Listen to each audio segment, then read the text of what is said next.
Are you the leader or are you just the boss? The leader of a symphony orchestra knows how to play every single instrument. He also knows how those instruments blend together to create a symphonic sound. The leader of a choir knows every note that everybody has to sing and knows how the voices and the notes blend together to make harmony. They're actually called conductors, but you know what I mean. When you can take both of these leadership elements and put them together, you have symphonic harmony. You have a team that knows their individual talents, knows their individual notes, knows their lyrics, knows how to play, knows how to sing, and knows their timing of when to do both to create team harmony. And if the leader is prepared, in control, and respected, the results can be spectacular. Standing ovation. If you're the leader of these people and these elements, it is imperative that you know how each player must perform or you will fail. Same in sales. All sales leaders and bosses want their people to be a team. All salespeople resist it because they just want to sell, but often need other team members, accounting, production, shipping, service, to make it happen. The team secret is everyone must know his or her own skill and know it perfectly. Until they know themselves, they can't play well, or sing well with others, or play well with others. The leadership secret is to be able to extract the excellence of their people's performance combined with the excellence of their own performance. Often salespeople don't live up to their potential and don't do their best or make mistakes along the way. This is where leadership can make it happen or break it down and continue with less than stellar performance. The leadership reality is, if you're a real leader, you can't blame the players for poor performance. You have to be the teacher, the conductor, the coach, and the encourager.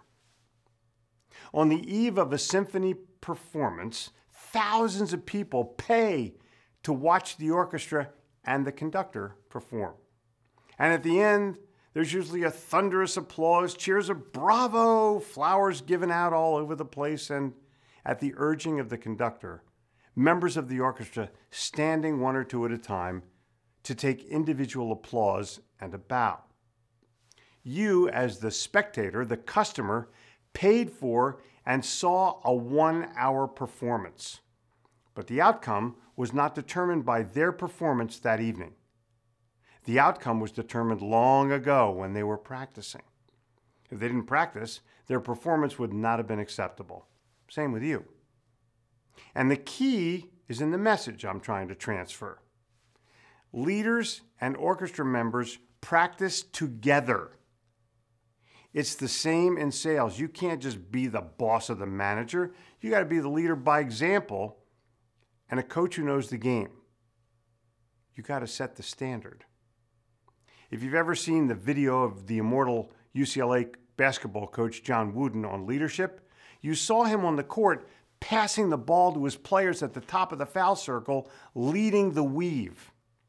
He shows his players by example, practicing with them. The more you practice together, the more likely you are to win the championship or at least get a standing ovation.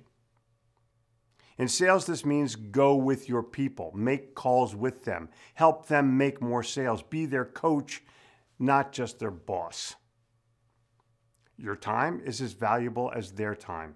Invest your time in getting ready to lead and coach your people. Invest your time in preparing new information for your people that they consider valuable. Invest your time in your own personal development by studying attitude and encouragement as two of your self-determining factors of your success. Here are 2 more indicators you're on the winning path. Number 1, you're attractive. Not pretty. I'm talking about people calling you up on the phone because they want to work for you or with you.